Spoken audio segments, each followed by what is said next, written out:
सुप्रभातम। नमो नमः। मेरे प्यारे बच्चों, हिंदी हमारे देश की राष्ट्रभाषा के साथ साथ ये मातृभाषा भी है। मातृभाषा हमारे हृदय में वो उत्साह देती है जिस उत्साह का बयां हम अपने इस कंठ से अपनी मातृभाषा के माध्यम से करते हैं। कक्षा 9th में आपकी हिंदी विषय कृतिका भाग 1 के अंतर्गत मेरे प्यारे बच्चों हम पठन पाठन कर रहे हैं, जिसमें हमने पिछली वीडियो में इस जल प्रलय में फणीश्वर नाथ रेणु, जो कि एक आंचलिक उपन्यासकार हैं, जिन्होंने पटना की उस गंगा नदी पुनपुन के बीच आने वाली लहरों का वो दबाव, जब संचार का कोई माध्यम मौजूद नहीं था, तो पत्रकारिता के क्षेत्र में अपनी वो अलख जगाई जिसका वर्णन फणीश्वरनाथ रेणु ने आंचलिक उपन्यासकार इस जल प्रलय में कितने अच्छे से बोध किया। इसका आपने पठन पाठन खूब अच्छे से किया। दूसरे पाठ के अंतर्गत मृदुला गर्ग का लिखा हुआ एक सुंदर सा पाठ, मेरे संग की औरतें। इसमें उस समय की महिलाओं की जो सामाजिक स्थिति थी, वो पर्दा प्रथा, समाज की वो भावनाएं और समाज के अंतर्गत बहुत सारी ऐसी चीज़ें जो औरत और उसके दायित्व से जुड़ी हुई थी, और देशज भाषाओं का इतना अच्छा सा प्रयोग मृदुला गर्ग ने किया, इसको हमने खूब अच्छी तरीके से पढ़ा। अगले आज की शुरुआत इस सुंदर से पाठ से करेंगे, जो कि जगदीश चंद्र माथुर के द्वारा लिखा गया है। पाठ का नाम है 3 रीढ़ की हड्डी। अब रीढ़ की हड्डी का शाब्दिक अर्थ और मतलब मेरे प्यारे बच्चों हम ये समझना शुरू करेंगे कि रीढ़ का हड्डी का तात्पर्य क्या होता है। रीढ़ की हड्डी का मतलब है कि अभी हम पूरी तरीके से मैच्योर नहीं हुए हैं, अर्थात हमारी रीढ़ की हड्डी अभी सीधी नहीं हुई है, हम कुछ करने लायक नहीं हैं, हम दायित्व को अपने ऊपर स्वीकृत करने के लिए मैच्योर नहीं हो पाए हैं, और हम अपनी इच्छाओं को बहुत ज़्यादा करने का प्रयास करते हैं। जैसा कि हमारे समाज में देखा जाता है, बड़े खानदान, बड़ी जाति, बड़ा समाज, बड़ा घर परिवार, पिताजी की बड़ी नौकरी, भाई की बड़ी नौकरी, उस सारी चीज़ों पर लोग दहेज का एक ऐसा आरोप समाज के प्रति लेकर के आते हैं, जिसको दिखा करके लोग दहेज की आड़ में भोले भाले वधू को अपने घर की उस चहल दिवाली का एक ऐसा आडंबर और भाव दिखाना चाहते हैं। इस चीज को इस पाठ के माध्यम से जगदीश चंद्र माथुर ने बताने का प्रयास किया। अर्थात रीढ़ की हड्डी, जब हम पूरे पाठ को पढ़ेंगे तो इसके भाव को खूब अच्छी तरीके से समझेंगे। तो चलिए मेरे साथ उंगली रखिए और पढ़ना शुरू करते हैं। जगदीश चंद्र माथुर का लिखा हुआ ये पाठ, रीढ़ की हड्डी। मामूली तरह से सजा हुआ एक कमरा। पटकथा में जैसे शुरुआत होता है, अंदर के दरवाजे से आते हुए जिन महाशय की पीठ नजर आ रही थी, वो अधेड़ उम्र के मालूम होते हैं। एक तख्त को पकड़े हुए पीछे की ओर चलते चलते कमरे पर आते हैं। तख्त का दूसरा सिरा उसके नौकर ने पकड़ रखा है। अगले पात्र में आते, बाबू अबे धीरे चल, अब तख्त को उधर मोड़ दे, उधर, बस बस। नौकर, बिछा दूं साहब? बाबू जरा तेज आवाज में। और क्या करेगा, परमात्मा के यहाँ अकल बट रही थी तो तू देर में पहुंचा था क्या? वो अपनी शान शौकत को दिखाना चाह रहे हैं। बिछा दूं साहब? और ये पसीना किस लिए बहाया है? नौकर तख्त बिछाता है, ही करता हुआ। बाबू, हंसते क्यों हो अबे? हमने भी जवानी में कसरतें की हैं, कलशों से नहाता था लोटों की तरह। ये तख्त क्या चीज है? वो अपनी समय के भाव का बोध कर रहे हैं। उसे सीधा कर, यूं, हाँ बस। और सुन, बहू जी से दरी मांग ला, उसके ऊपर बिछाने के लिए चद्दर भी। कल जो धोबी के यहाँ से आई थी वही नौकर जाता है और बाबू साहब इसी बीच में मेज पोश ठीक करते हैं। एक झाड़न से गुलदस्ते को साफ करते हैं। कुर्सियाँ भी हैं दो चार, उस पे भी हाथ लगाते हैं। सहसा घर की मलकिन प्रेमा आती है और गर्दुमी रंग, छोटा कद, चेहरे और आवाज़ से जाहिर होता है कि किसी काम में बहुत व्यस्त है। उसके पीछे पीछे भीगी बिल्ली की तरह नौकर भी आ रहा है, खाली हाथ। बाबू साहब, जिनका नाम राम स्वरूप है, दोनों तरफ देखने लगते हैं। तो इस पटकथा से आपको क्या महसूस हुआ? इसका मतलब है कि एक ऐसा भाव दिखाया रहा है, मान लीजिए कोई शादी के लिए आ रहा हो, तो ऐसा भाव लोगों के घर में बनाता है कि घर की, जैसे मैंने एक पाठ पढ़ा था राम कुमार वर्मा का लिखा हुआ पर्दा, तो उसमें ये था कि पर्दा लगा हुआ है चौखट पे, लेकिन पर्दे की इस तरफ की सीन क्या है, उस तरफ की सीन क्या है, कोई नहीं समझ। तो समाज सिर्फ पर्दा प्रथा से, हम कितने पर्दे में हैं, हमारे अंदर कितनी अकलियत है, हम कितने शिक्षित हैं, ये उसी से लग जाता है कि हमारी सामाजिक हैसियत क्या है, हमारा दिखावा क्या है। ये सब हमारी बोली बाणी और संबंध से ही पता चलता है। लेकिन लालच बुरी बला होती है। इंसान के अंदर लालच ही एक ऐसी चीज होती है कि जो आदमी को समाज से भी अलग कर देती है, उसकी तखल्लियाँ दिखने को मिल जाती हैं। प्रेमा कहती है, मैं कहती हूँ तुम्हें इस वक्त धोती की क्या जरूरत पड़ गई, एक तो वैसे ही जल्दी जल्दी में। राम स्वरूप कहते, धोती? प्रेमा, हाँ, अभी तो बदल कर आए हो और फिर न जाने किस लिए। राम स्वरूप कहते, लेकिन तुमसे धोती मांगी किसने? प्रेमा, यही तो कह रहा था रतन। रतन की ओर इशारा करके राम स्वरूप, क्यों रे रतन, तेरे कान में डांट लगी है क्या? मैंने कहा था धोबी के यहाँ से जो चद्दर आई थी उसे मांग ला। अब तेरे लिए दूसरा दिमाग कहाँ से लाऊं, उल्लू कहीं का। प्रेमा, अच्छा अच्छा, जा, पूजा वाली कोठरी में लकड़ी के बॉक्स के ऊपर धुले हुए कपड़े रखे हैं ना, उसी में से एक चादर उठा ला। रतन, हाँ हाँ, और दरी भी लाना। प्रेमा, दरी यहीं तो रखी है कोने में, वो पड़ी तो है। रामस्वरूप दरी उठाते हैं और बीवी जी के कमरे में से हारमोनियम उठा ला और सितार भी, जल्दी जा। रतन जाता है और पति पत्नी तखत पर दरी बिछाते। प्रेमा, लेकिन ये तुम्हारी लाडली बेटी तो मुंह फुलाए बैठी है।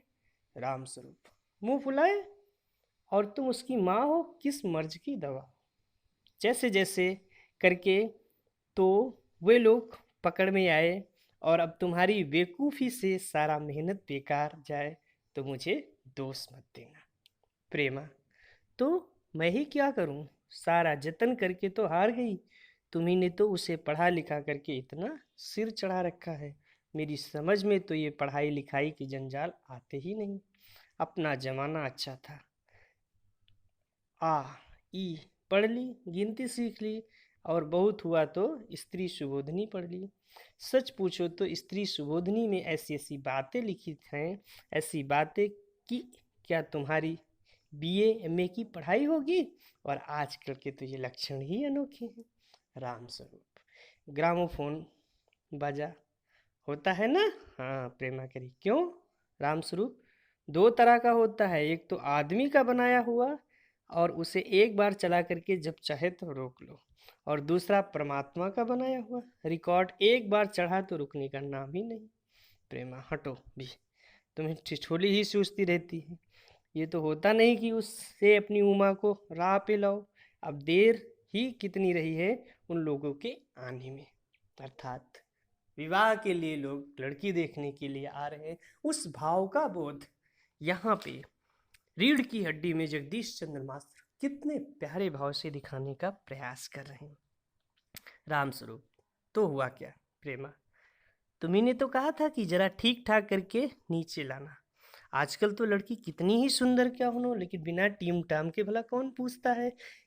इसी मारे मैंने तो पाउडर ऑर्डर उसके सामने रखा था, पर उसे तो इन चीज़ों में न जाने किस जन्म की नफरत है। मेरा कहना था कि आंचल में मुंह लपेट कर लेट गई। भाई, मैं बाज आई तुम्हारी इस लड़की से। राम स्वरूप, न जाने कैसा इसका दिमाग है, वरना आजकल की लड़कियों के सहारे तो पाउडर का ही कारोबार चलता है। प्रेमा, अरे मैंने तो पहले ही कहा था एंट्रेंस ही पास करा देते, लड़की अपने हाथ रहती और इतनी परेशानी ना उठानी पड़ती। पर तुम तो ठहरे वही। रामस्वरूप बात काट कर चुप चुप दरवाजे पर झांकते हुए, तुम्हें कतई अपनी जबान पर काबू नहीं है। कल ही ये बता दिया था कि उन सब लोगों के सामने जिक्र और ढंग से हो मेरा, मगर तुम तो अभी से ही सब कुछ उगल देती हो। उनके आने तक तो ना जाने क्या हाल करेगा तुम करोगी। प्रेमा, अच्छा बाबा, मैं नहीं बोलूँगी, जैसी तुम्हारी मर्जी हो वैसा करना, बस मुझे तो मेरा काम बता दो। रामस्वरूप, तो उमा को जैसे ही तैयार कर लो, न सही पाउडर, वैसे कौन बुरी है, पान लेकर भेज देना उसे। और नाश्ता तो तैयार है ना, रतन का आना होता है। आ गया रतन, इधर इधर इधर ला ला, इधर इधर, बाजा नीचे रख दे, चद्दर खोल पकड़ो तो जरा उधर से चद्दर बिछाते हुए। प्रेमा, नाश्ता तो तैयार है, मिठाई तो है, लोग ज़्यादा खाएंगे ही नहीं, कुछ नमकीन चीज़ें बना दी हैं, फल रखे हैं, चाय भी तैयार है और टोस्ट भी है, मगर हाँ मक्खन, मक्खन तो आया ही नहीं। रामस्वरूप, क्या कहा, मक्खन नहीं है? तुम भी किस वक्त याद आई हो, जानती हो कि मक्खन वालों की दुकान दूर है, पर तुम्हें तो ठीक वक्त पर कोई बात सूझती ही नहीं है। अब बताओ, रतन मक्खन लाए कि यहाँ का काम करे? दफ्तर की चपरासी ने तो से कहा था ना कि आने के लिए, सुन नखरे के मार रहा है। प्रेमा, यहाँ के का काम कौन ज़्यादा है, कमरा तो सब ठीक ठाक है ना, बादशाह सितार आ ही गया है, नाश्ता यहाँ बराबर वाले कमरे में ट्रे में रखा हुआ है, सो तुम पकड़ा दूंगी, एक आध चीज़ें खुद ले जाना, इतनी देरी में रतन मक्खन ले आएगा, दो आदमी ही तो हैं। रामस्वरूप, हाँ एक तो बाबू गोपाल प्रसाद और दूसरा उसका खुद लड़का है।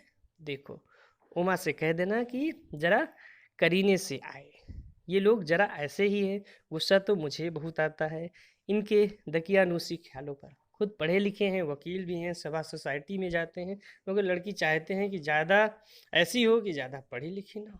प्रेमा, और लड़का? रामस्वरूप, बताता तो है तुम्हें, बाप शेर है और लड़का सवा शेर।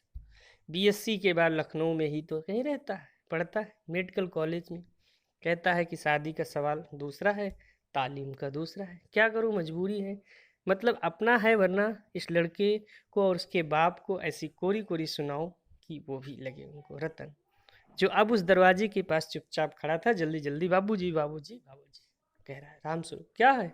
रतन, कोई आते हैं। रामस्वरूप दरवाजे से बाहर झांकर जल्दी जल्दी मुंह अंदर करते, अरे ये प्रेमा।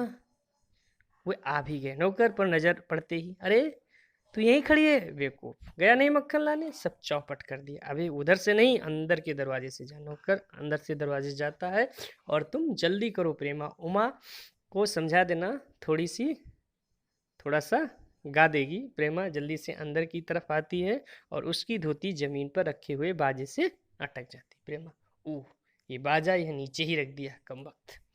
हम रामस्वरूप, तुम जाओ, मैं रखे देता हूँ, जल्दी जल्दी। प्रेमा वहाँ से जाती है और रामस्वरूप बाजा उठा कर रखते हैं और किवाड़ों पर दस्तक होता है। तब तक रामस्वरूप, हाँ हाँ हाँ हाँ, आइए आइए आइए, हाँ हाँ हाँ हाँ हाँ, बाबू राम गोपाल, बाबू राम गोपाल प्रसाद और उसके लड़के शंकर का आना होता है। आंखों से लोग चतुराई टपकती है, आवाज से मालूम होता है कि काफी अनुभवी और फिदरती महाशय हैं। उनका लड़का कुछ खींच निपोड़ने वाले नौजवान में से, आवाज पतली है और खिसियाहट बड़ी, झुकी कमर इनकी खासियत है। रामस्वरूप अपने दोनों हाथ मलते हुए, हाँ हाँ हाँ, इधर तशरीफ लाइए, इधर इधर। बाबू राम गोपाल बैठते हैं, मगर बेत गिर पड़ता है। रामस्वरूप, ये बेत लाइए मुझे दीजिए, कोने में रख देते हैं, सब बैठते हैं। हाँ हाँ हाँ, मकान ढूंढने में तकलीफ तो नहीं हुई ना? ना ना।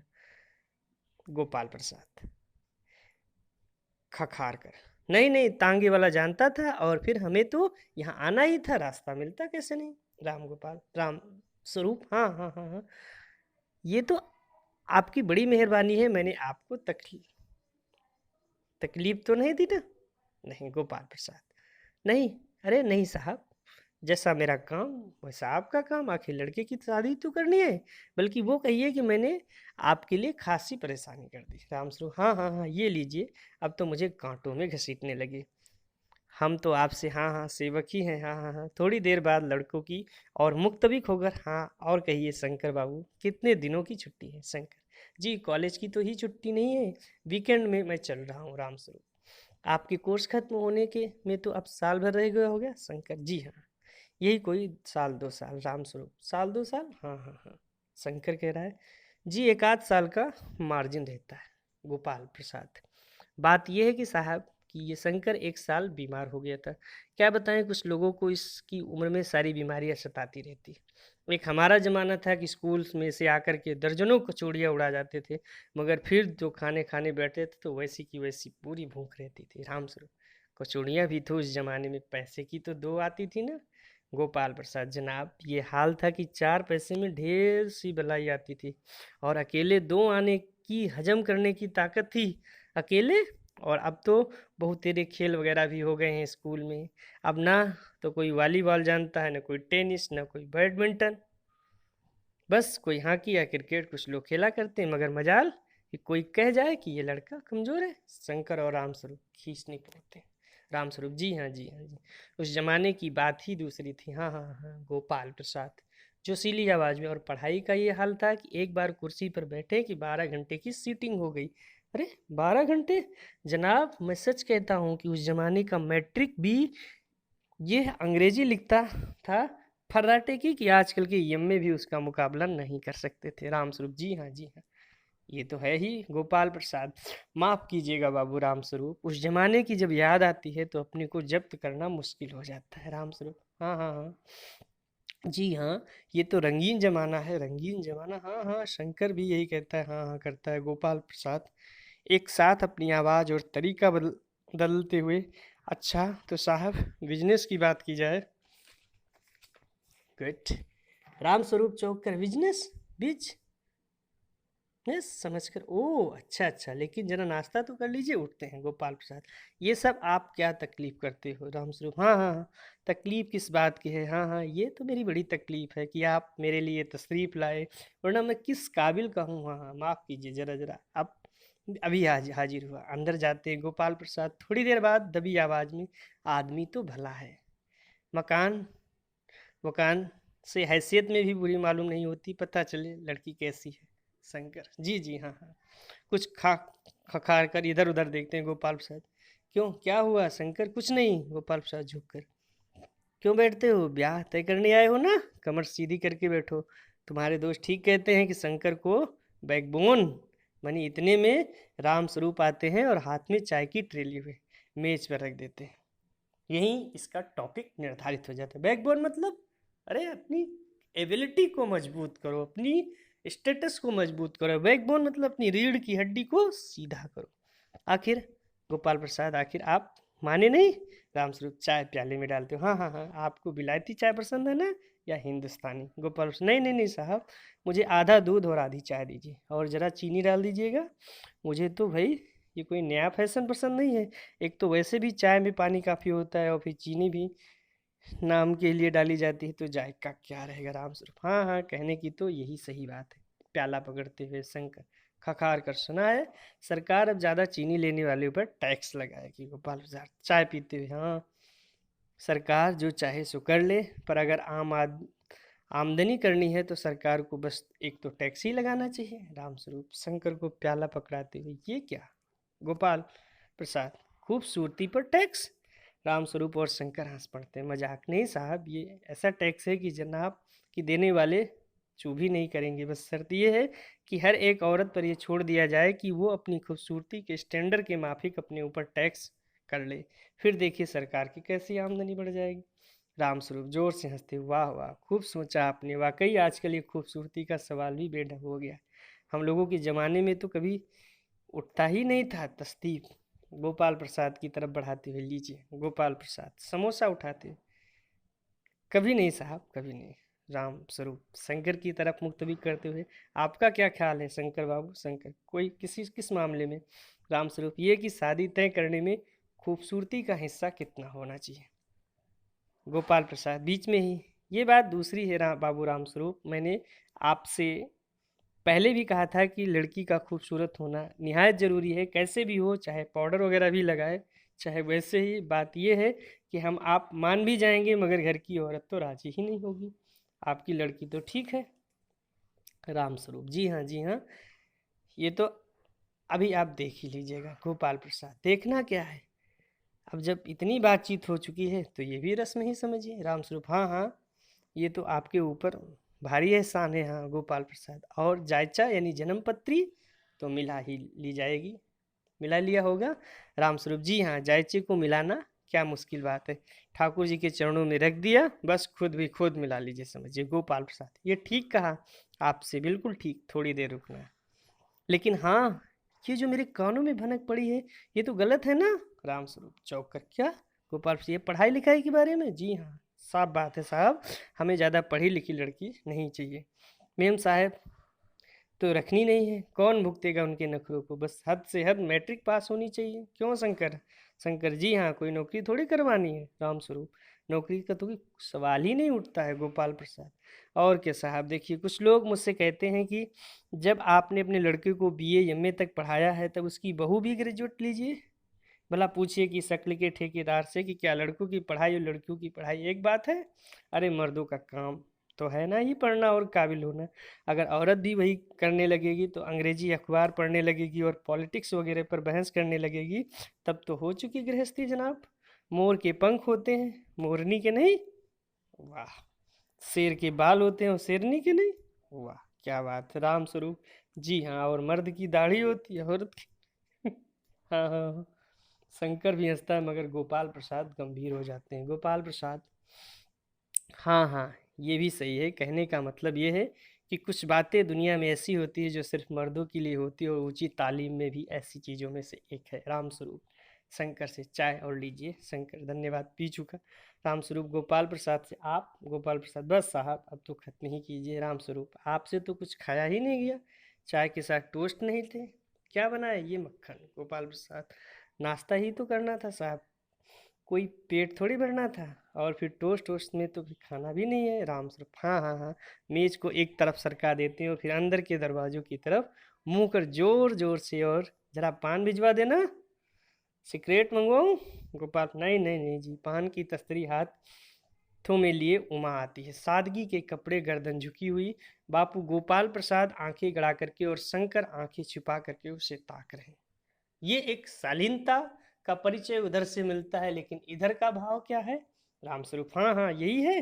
हाँ आपकी लड़की है, लाओ बेटी पान मुझे दे दो। उमा पान की तस्तरी अपने पिता को देती है। उस समय उसके चेहरा ऊपर को उठ जाता है और नाक पर रखा हुआ सोने का रिम वाला चश्मा दिखता है।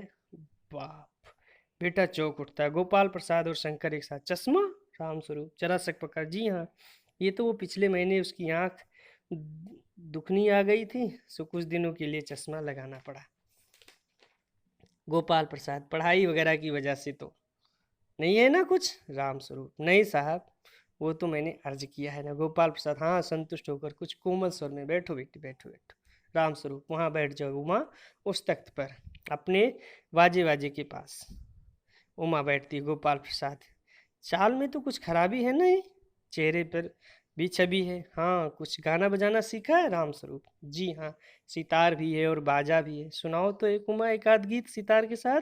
उमा सितार उठाती है, थोड़ी देर बाद मीरा के मशहूर गीत मेरे तो गिरधर गोपाल दो शरोना कोई गाना शुरू कर देती है, और स्वर से जाहिर है कि गाने का कोई अच्छा ज्ञान है। उसके स्वर में तालीनता आ जाती है और यहाँ तक कि उसका मस्तिष्क उठ जाता है। उसकी आंखें शंकर को झपेटी हुई आंखों से मिल जाती हैं और वो गाते गाते एक सा रुक जाती है। रामस्वरूप क्यों, क्या हुआ? गाने को पूरा करो उमा। गोपाल नहीं नहीं साहब, काफ़ी है, लड़की आपकी अच्छी गाती है। उमा सितार रखकर अंदर जाने। गोपाल अभी ठहरो ठहरो बेटी। राम गो स्वरूप थोड़ी और बैठी रहो उमा। उमा बैठती है। गोपाल प्रसाद उमा से, तो तुम्हें पेंटिंग वेंटिंग भी आती है? उमा चुप। राम स्वरूप हाँ, वो तो भी अपना बताना भूल ही गया। ये जो तस्वीर टंगी है ना खूंटी पे कुत्ते वाली, इसी ने खींची है, और उस दीवार पर भी है। गोपाल हाँ हाँ हाँ, बहुत अच्छा है। सिलाई वगैरह? राम स्वरूप सिलाई तो घर के भी इसी के जिम्मे है, यहाँ तक कि मेरी कमीज भी। हाँ हाँ हाँ। गोपाल प्रसाद ठीक ठीक, लेकिन हाँ बेटी तुमने कुछ इनाम उनाम भी जीते हैं? उमा चुप। राम स्वरूप इशारे के लिए खांसते, लेकिन उमा चुप ही क्यों? उसकी गर्दन झुकाए गोपाल प्रसाद अधीर हो उठते हैं और राम स्वरूप सकपकाते। राम स्वरूप जवाब दो उमा। गोपाल प्रसाद हाँ हाँ जरा शर्माती है, इनाम तो इसने बहुत जीते हैं। गोपाल प्रसाद जरा रूखी आवाज में, जरा इनसे भी तो मुंह खोलना चाहिए। राम स्वरूप देखो उमा देखो, आप क्या कह रहे हैं, जवाब दो ना। उमा हल्की लेकिन मजबूत आवाज में, क्या जनाब दूं बाबूजी? जब कुर्सी मेज बिकती है तब दुकानदार कुर्सी मेज से कुछ नहीं पूछता, सिर्फ खरीदार को दिखला देता है। पसंद आ गई तो अच्छा, वरना कुछ नहीं। रामस्वरूप चौंक कर खड़े हैं। उमा उमा उमा, आप बहुत कुछ कह लेने दीजिए बाबूजी। ये जो महाशय मेरे खरीदार बनकर आए हैं, इनसे जरा पूछिए कि क्या लड़कियों के दिल नहीं होते, क्या उनकी चोट नहीं होती, क्या बेबस भेड़ बकरियों की तरह जिन्हें कसाई की तरह समझ देखभाल करके आए हैं। उन्होंने अपना मंतव्य जाहिर करा, ऐसा ही समाज में होना चाहिए। गोपाल प्रसाद ताव में आकर, बाबू राम स्वरूप आपने मेरी इज्जत उतारने के लिए मुझे यहाँ बुलाया था? उमा तेज आवाज में, जी हाँ, और हमारी बेइज्जती नहीं होती जो आप इतनी देर में नाप तोल कर रहे हो? जरा अपने इस साहबजादे से पूछिए कि अभी पिछली फरवरी में ये लड़कियों के होटल के इर्द गिर्द क्यों घूम रहे थे और वहां से कैसे भगाए गए थे शंकर। बाबूजी चलिए चलिए। गोपाल, लड़कियों के हॉस्टल में? क्या तुम कॉलेज में पढ़ी हो? रामस्वरूप चुप। उमा जी हाँ, कॉलेज में पढ़ी हूँ, मैंने बीए पास किया है। कोई पाप नहीं किया है, कोई चोरी नहीं की हो, ना ही आपके पुत्र की तरह ताक झांकी कायरता दिखाई है। मुझे अपनी इज्जत अपने मान और का ख्याल है, लेकिन इनसे पूछिए कि किस तरह नौकरानी को पैरों को पड़ करके उनको मुंह छुपा करके भागे थे। रामस्वरूप उमा उमा उमा। गोपाल प्रसाद खड़े होकर गुस्से से, बस हो चुका बाबू राम स्वरूप, आपने मेरे साथ दगा दिया। आपकी लड़की बीए पास है और आपने मुझसे कहा सिर्फ मैट्रिक तक पढ़ी है। लाइए मेरी छड़ी कहाँ है, मैं चलता हूँ। बेड ढूंढ कर उठाते हैं, बीए पास, ओहो गजब हो जाता है, झूठ का भी कुछ ठिकाना है। आओ बेटे आओ, चलो दरवाजे की ओर बढ़ते हूँ। माँ जी हाँ जाइए, जरूर चले जाइए, लेकिन घर जाकर जरा ये भी पता करिएगा कि आपके लाडले बेटे की रीढ़ की हड्डी भी है या नहीं, अर्थात बैकबोन। बैकबोन का मतलब क्या हुआ? अर्थात कुछ अकल है, पढ़ी है, इज्जत है या नहीं। बापू राम गोपाल के चेहरे पर बेबसी का गुस्सा और उसके लड़के का रुलासापन दोनों बाहर चले जाते हैं। बाबू राम स्वरूप कुर्सी पर थम से बैठ जाते हैं। उमा सहसा चुप हो जाती। प्रेमा का घबराहट की जैसी हालत में आना। प्रेमा उमा उमा क्यों रो रही है सुनकर राम स्वरूप खड़े हो जाते हैं और रतन आता है। रतन बाबूजी मक्खन सब रतन की तरफ देखने लगते हैं और ये जो अंतस्त वाला नाटक का ये पर्दा है ये गिरता है। इस पाठ को सीखने से हमको यही शिक्षा मिलती है कि नारी समाज को दबाने का जो प्रयास पुरुष समाज के माध्यम से किया जा रहा है ये बेबसी और गलत था। लेकिन उमा को वहाँ बोलना बहुत ज़रूरी था। वो तो उसके अंदर बहुत सारी काबिलियत दिखना चाह रहा था, लेकिन वो अपनी काबिलियत को कभी बयां नहीं करना चाहता था। तो इस सुंदर से पाठ के माध्यम से हमने बहुत सारी चीज़ें सीखी जो इस पाठ के माध्यम से यहाँ पे बताया समझाया गया है। तो हम आशा करते हैं कि सुंदर से पाठ रीढ़ की हड्डी को हमने खूब अच्छे तरीके से इनके पात्रों को और समाज में इसका पड़ने वाले प्रभाव को खूब अच्छे से पढ़ा सीखा और समझा होगा। धन्यवाद।